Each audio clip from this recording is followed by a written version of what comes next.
Well, India has always pursued an independent foreign policy based on its national interest, and its relationship with each country is independent of its relationship with the third country. The Ministry of External Affairs clarified on Friday after Russian Foreign Minister Sergei Lavrov described New Delhi as an object of the West's persistent, aggressive and devious policy against China in the Indo-Pacific.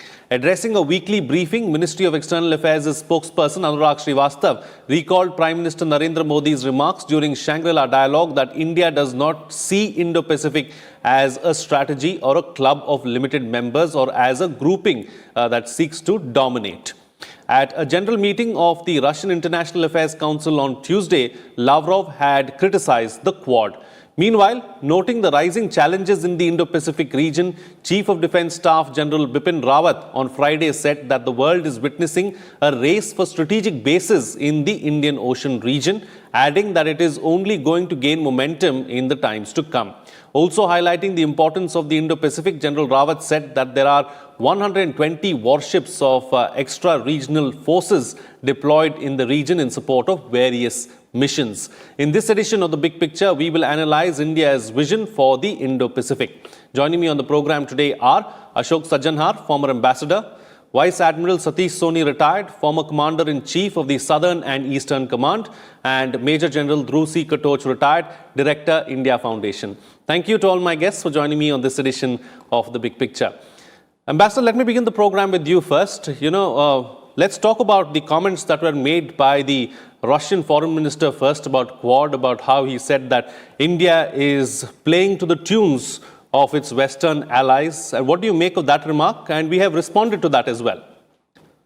No, we have responded to that remark, and I think it is, of course, as far as India's relations with Russia are concerned, Russian Federation are concerned, they are strategic, they are very close, after all, in a large number of areas, whether it is defense equipment, defense purchases, and not only purchases, now it is also in terms of development of the defense platforms that is taking place in India. It is not only a buyer-seller relationship, but we are also manufacturing those in India. Also, as far as nuclear energy is concerned, the Russian Federation is a very important partner, very close partner. In fact, Russia is the only country which has established nuclear power plants. We have the first 3 units of Kudankulam that are already functioning. We have 3 more units that will be coming up. 6 more units should be coming up in Andhra Pradesh. In fact, the only country, as I said, with whom we have nuclear technology, civil nuclear technology cooperation. Also in the area of energy, whether it is oil, whether it is gas, or it is coal, we have very good relations. So in all senses, it's a very close strategic global partnership with Russia. But as far as the whole issue of the Indo-Pacific and the Quad is concerned, we have ever since the time that it was launched in 2017 for the first time, and it's been moving forward. We have been reaching out to Russia, and we've been trying to explain to them, as you mentioned and as the Prime Minister had mentioned at the Shangri-La Dialogue on the 1st of June 2018, that this is not a strategy, this is not an initiative, it's not a club of limited members, it is not directed against any country. It is a pure geographical construct. And basically, it is to ensure a free, open, inclusive region, both of the Indo-Pacific, in which countries of the region and those who are outside the region but who have stakes of stability in the region, they would participate.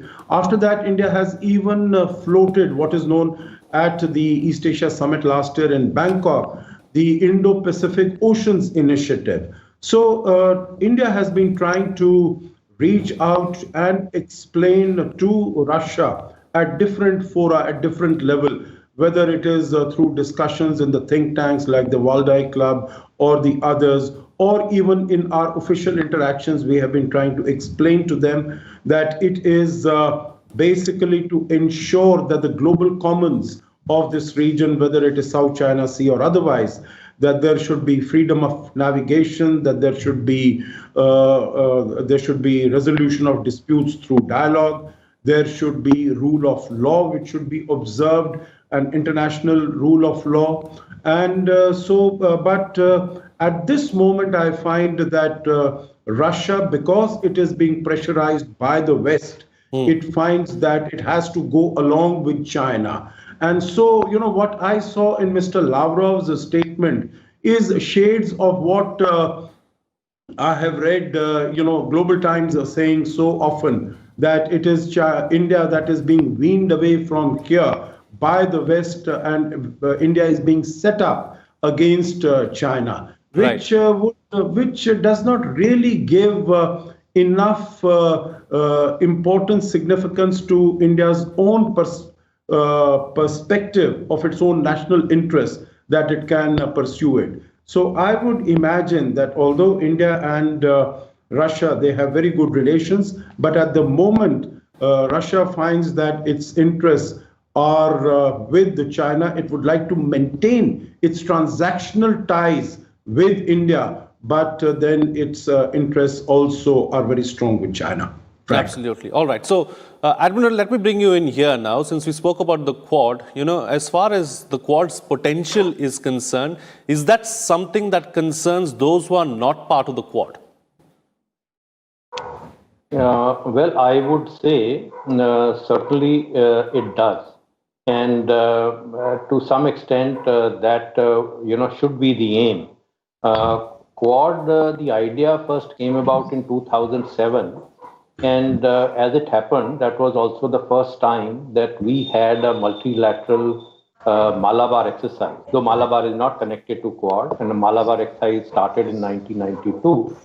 So I suppose that was the beginning of Quad, and then we had the governments of Australia and Japan and even India. They took a step back. And then in 2017, as Ambassador Ashok said, the idea is reborn and rejuvenated, and there is a lot of interest. And whilst, we say that it is not aimed at anyone in particular, but I think the concern is China's assertiveness and China's coercive behavior. Malabar and Quad are also not linked, but again, the participation and inclusion of Australia in the last Malabar, we seem to be sending a signal, whether we like it or not, that there is going to be a military face to the Quad. But Quad, in my view, is still is a fledgling organization. Where it will lead, we can't really say. The cooperation would extend in which fields, it depends a lot. Right now, I think, during the pandemic, we discussed a lot about health issues. We could be discussing non-traditional issues. The cooperation between the navies has commenced. We don't know where this leads to. Are we going to have a secretariat of Quad?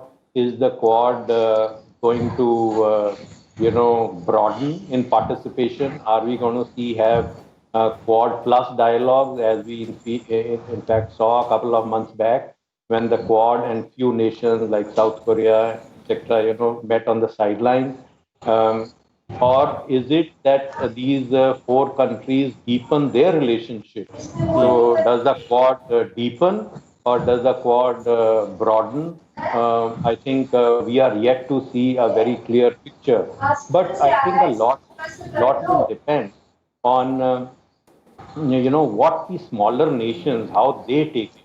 The smaller nations are very important, especially the countries of the ASEAN. If they don't see this Quad coming on their side, then it will weaken. As we have seen in the past, though the US has had, defense cooperative agreements, whether it is with the Philippines or Japan, but how many times they have really come out, to their help, whether it was the Mischief incident or it is the Scarborough Shoal incident. So there has to be a military commitment. There has to be a resolve resolve to act militarily against a coercive activity of China. So I think Quad is still in a very fledgling phase. We will see a lot of it, and right now a clearer picture is yet to emerge.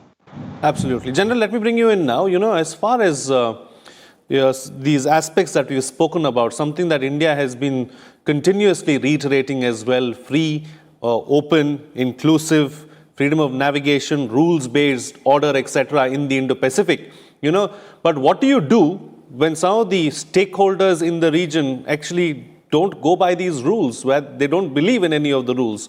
What options do you have, and what is it that we need to focus on then? What I feel about this whole situation is that when we are looking at the Indo-Pacific, there is a fundamental law of physics which says that a vacuum will be filled. And the Chinese for very long are perceiving a shift in balance of power, and they're trying to fill that vacuum. Now, I want to take your mind back to the Vietnam War. When the French left, half of the Paris was occupied by China because there was a vacuum. And when the Americans left, they occupied the other half. The Chinese have always attempted to expand whenever they perceive a chance to do so. And I think this is what is being looked at by the other powers, that we cannot let a unilateral expansion of power by China in this particular region. And this is what the concerns of China are, because as far as the Chinese are concerned, they want it to be unilateral, that whatever China says must be accepted by all. And that is certainly not going to be accepted by the rest of the world. So in this context, I would like to see the Quad, that when we are looking at the Quad, or specifically when India is looking at the Quad, we are looking at, as you very rightly mentioned, a free and open Indo-Pacific. Very correctly, as when enumerated by the Prime Minister, it must be rules-based. Now, at this point of time, we don't see the Chinese conforming to any rules. As you can see, what happened in the dispute between China and the Philippines, where the China refused to accept what the world body had said, and they still lay claim to 90% of the South China Sea. Now, I think that is as absurd as it gets. So, in my view, things have to change. Now, the Quad, as very rightly spoken by the Admiral, as of now is a very, very loose structure. But I also believe, and he has also stated the same, the potential for it from becoming a very loose structure to a very cohesive structure can take place in a very, very short span of time. And I think this particular aspect is what concerns the Chinese. They know the potential of the Quad. I think the time has now come where a very overtly aggressive China, it needs to be addressed holistically. And to address it holistically, it is not simply enough to talk about maintaining peace and open seas as far as the Indo-Pacific is concerned. I think the Quad countries must now get down to having a very simple agenda, put down that agenda and let all the 4 Quad countries conform to it. After that, once this agenda is set up, I have no doubts in my mind that every single country of ASEAN will jump onto that bandwagon. At the moment also, they are looking at it as a situation which is developing, and very rightly so. The Admiral has correctly stated it is a developing situation, but we cannot allow this to be a developing situation in perpetuity. One last point which I would just like to mention in passing is your opening remarks about the Russian reaction. Now, I won't be as diplomatic as the ambassador. You see, when the Russians are claiming that the Americans are wooing us away, let us remember it was the Chinese which carried out aggression in eastern Ladakh, which led to the problem. And I'm sure the Chinese were not looking at American instructions. So it was a unilateral, unacceptable action by China which has created the problem. They are doing the same thing in the South China Sea, and they must be confronted, because if the bully is not confronted, he will continue to get away and continue his behavior in like manner. Frank. All right. Taking the discussion forward now, I'm going to ask my panelists to be brief as well, because you spent about 15 minutes on our opening remarks. So, Ambassador, when you look at the Indo-Pacific as a whole, are more countries now worried about China's hegemony in the region? I say that because, the Germans recently came out with a paper really as far as the Indo-Pacific is concerned. The Europeans certainly seem to be concerned. They seem to be rethinking their strategy. The French, of course, are with us on most of the things that we do. So is the world now more concerned or more worried about what China can do in the region or is doing in the region? I think the world is definitely getting much more concerned, anxious, and worried. And that I think is particularly, of course, it's been building for the last several years, but particularly since the beginning of this year, particularly since the onset of the pandemic, this has become much more obvious. One, of course, is in terms of the flexing of muscles by China. And we see it not only against India and the Ladakh border.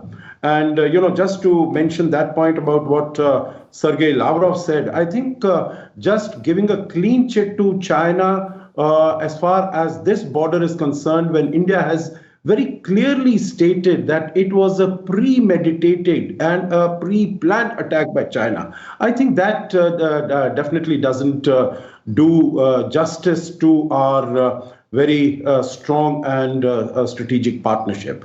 But coming back to the question that we are discussing, yes, China has been flexing its muscles. In South China Sea, you see what it has been doing in terms of the 9-dash line, claiming 90% of the South China Sea. Of course, it has been claiming for a long time, but now it is exercising that domination and that control. And it is saying that the ships that go through it, they will have to inform, they'll have to seek permission. Also in terms of overflights, also as far as East China Sea is concerned, Taiwan Straits is concerned. So concern is there. You are very right. As far as France, Germany, they have come with the Indo-Pacific strategy.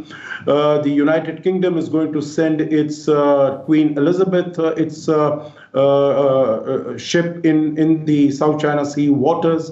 So everyone is getting concerned. We, as far as the pandemic is concerned, we had started working together. It was a Quad Plus structure that was created with Vietnam, with South Korea, with New Zealand. We were working with them at the foreign secretary level, vice minister level on a weekly basis. So, yes, everyone is getting concerned. China has also been weaponizing its supply chains. You remember how it refused to supply even PPEs or the ventilators to countries which were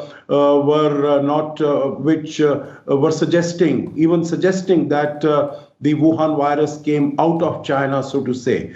It's coercive economic coercion against Australia. So I think all these things are very clear. But then how does the world come together? How does it create a unified strategy to deal with China? I think that is the big question, because I'll finish with this, that if you look at the exports of China in November, they have risen by 21% as compared to their exports in November of 2019, which means that although the sentiments are there, but there is at the moment no desire to take preemptive action, specific action. So the world really has to walk the talk. I think India is doing it to a significant extent. Our imports have come down from China, but I think the world also needs to come together. And that is where the success of the Quad will also lie. Frank. Absolutely. All right. So, Admiral, since we are here, let me draw your attention to what the CDS General Rawat said as well, about how the race is on to, to militarize bases in the Indo-Pacific. That is one. He is also talking about the importance of the Indo-Pacific as well. So what should India's strategy be in the region? The Indian Ocean has been somewhat a zone of peace, in, say, before the 15th century. Traders sailed across the ocean. There was a policy of live and let live. With the arrival of Vasco da Gama, things changed. And then the ocean was dominated by the British, who were backed by the Royal Navy. And then after the Cold War, after the World War II, we had the US, which has been dominating this area. But essentially, there has been, some kind of a maritime order. And now a challenger has emerged in China. And China in 2008, for the first time, they came in with just 2 old ships and an oiler. And now 10 to 12 ships are always present over here. They have opened a base in Djibouti. There is going to be a base coming up in Gwadar. There are going number of logistic bases which are sprinkled all over the Indian Ocean. And they are not in a position as of now to keep the Indian Ocean under surveillance, which they are of South China Sea and the Western Pacific. So they are not asserting themselves as much in the Indian Ocean as of now. But 5 years down the line, I can see that they will have the entire MD available to them. They will have long-range maritime patrol aircraft. They will be in collision with the Pakistan Navy to dominate areas in the Western Indian Ocean. And I won't be surprised if they announce their first overseas command based in Gwadar. So the Indian Ocean is certainly going to be militarized. And it is not only in China. I mean, not only China, you see the recent announcement by Russia that they are going to open a base in Sudan, which is for their own interests. The flow of oil, they're struck with Saudi Arabia to control the oil prices, to ensure that the oil flows freely, etc. So, what does the Indian do? I think India must realize that Indian Ocean region comes first for us. We presently don't have a navy which can really assert itself to distant seas. Certainly, it's a blue water navy now, and in coordination with other navies like the U.S. Navy, the French Navy, and the Royal Navy, we can, participate in exercises out of this area. But Indian Ocean region, I think, and these smaller countries must remain on top of our list. We must make sure that they are dependent on us for their security, that we are their preferred security partner, and they don't have to look beyond us with regard to meeting their non-traditional threats and traditional threats, and they don't give an opportunity for countries like China to come in. That is what I think that we should be doing. Absolutely. General, since we are here, is it, how difficult is it for some of these smaller countries really to be weaned away from China? Because, if you look at the ASEAN countries, they have a unique kind of a problem. The others too, of course, China with its deep pockets goes in with the money, and then it becomes difficult for countries to stay away from China as well. So in that kind of a situation, in that kind of a scenario, what should, our strategy be? Frank, the first aspect is, as far as the ASEAN countries are concerned, most of them, they actually they have land borders with China. So once you have a land border with China, and the Chinese economic strength being what it is, it stands to reason that China will exercise some level of control over them. Now, that is where the hedging strategy comes in, because unless you can hedge with somebody else, you will go with whatever is available. And I think that is why the Quad is very important, and it has to be made effective.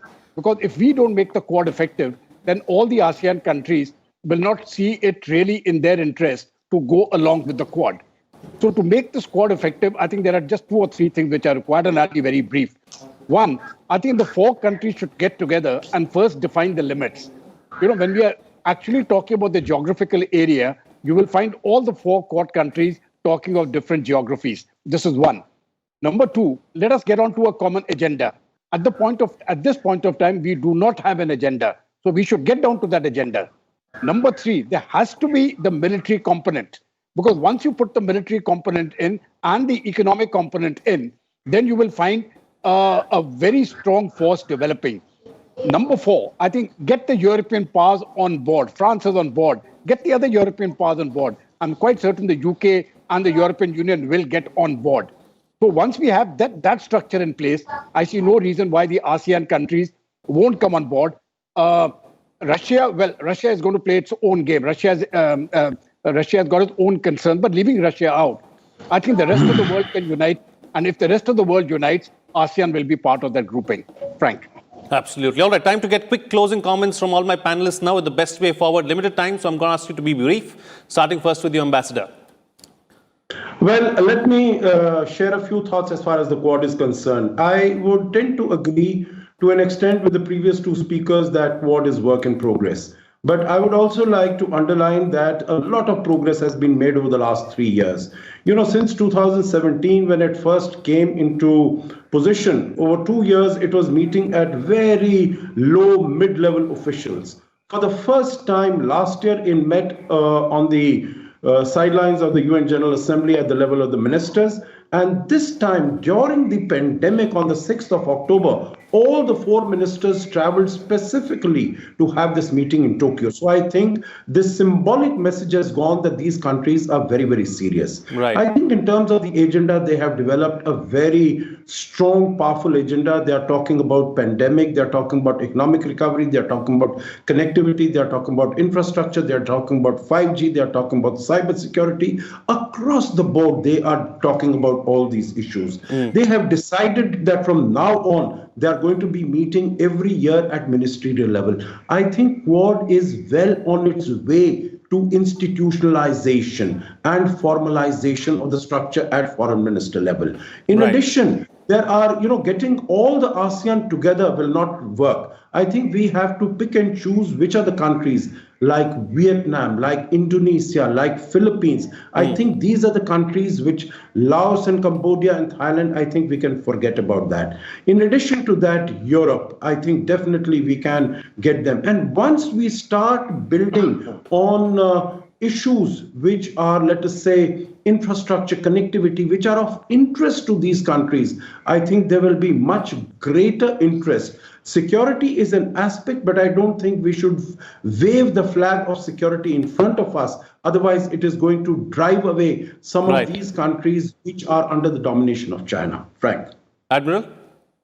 Well, I would say that history rhymes, and we must not forget that the United Kingdom or England was able to dominate the world backed on the strength of the Royal Navy.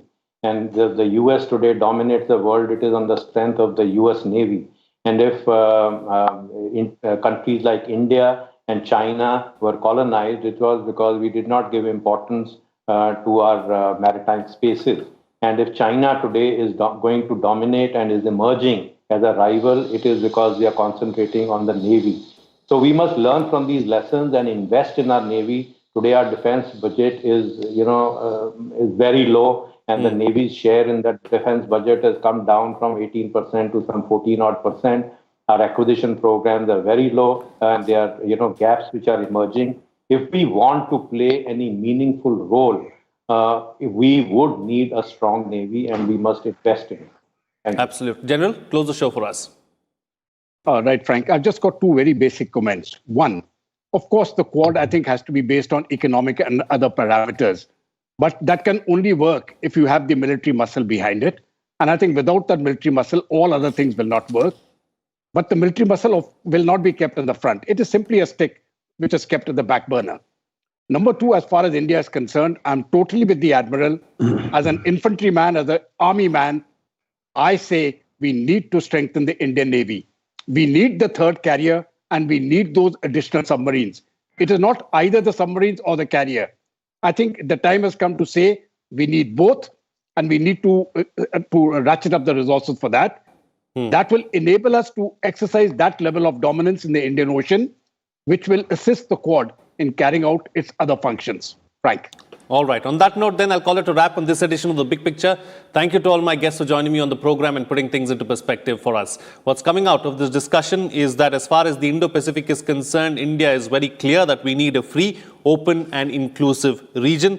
That's what we have always wanted, and that's what we clarified as well recently. India has reached out and informed all the stakeholders that there should be freedom of navigation